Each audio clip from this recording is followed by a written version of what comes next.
everyone, Demi here, and today I'll be telling you why, if you've ever played Undertale, then you've taken on the role of Chara. Yep, that's right, the demon who comes when you call their name is who you actually play as in Undertale. Now, before I began this video, I compiled a simple list of evidence as to why it could, along with some extra things that could go either way that I equipped to go towards this theory. So first, I'll read this out loud. Undertale theory. Where does the player fit into Undertale? Simple. You're Chara. Yep, Azrael Dreamer's sibling, the demon who comes when they call your name. So many names for this character. Yet, why, though, you might wonder? Well, there's quite a bit of evidence going towards it. First, there are only two battles that aren't black and white, both of which are Omega Flowey and Azrael Dreamer. Both of them use Azrael's soul. Versus Omega Flowey, you're fighting him as Frisk, but chances are he wouldn't want to kill the very sibling that allowed him to pass through the surface even for 2 seconds. Besides, this also helps go towards the theory because it could be us viewing the world through Frisk's eyes as Chara, as there's quite a bit of heavy implication that Chara possessed Frisk during both the pacifist and genocide route, along with a little bit during the neutral route. And the dirty hacker ending, of course that's another neutral ending. And then at the end of both of the soulless routes, soulless pacifist and genocide, you see that Chara killed everyone. This leads into number 6, which I'll read that one later. 2. At the end, Flowey says, ... Chara, speaking to the player. And since, of course, he named the player Chara at the start, why would it just be Toby Fox assuming that you're who you named? Why would you assume that you'd name someone after yourself? Well, that's probably not it. Chances are that you, the player, play as Chara. This is because there's quite a bit of talking about it. You can also visit your own coffin, which implies then that you've at least been there before.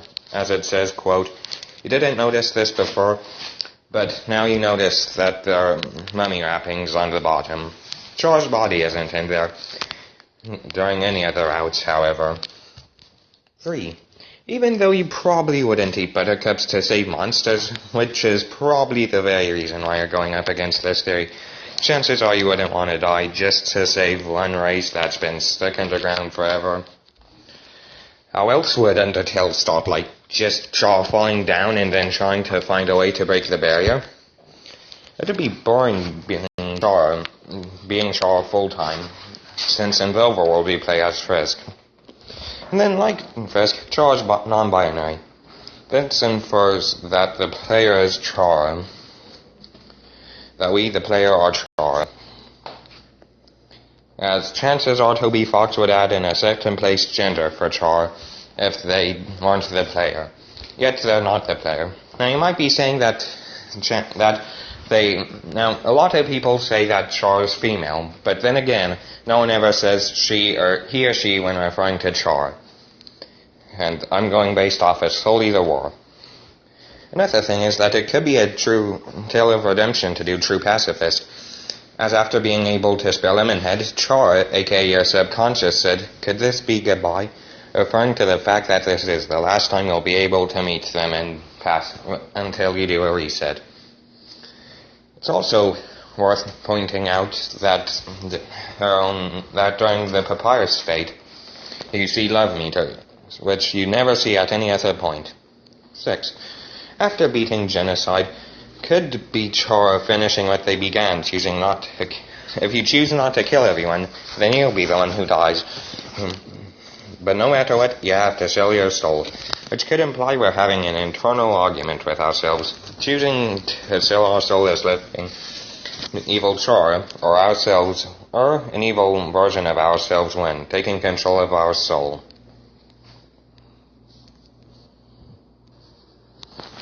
Letting them win will allow them to take control of our soul, and then either some people die or everyone dies.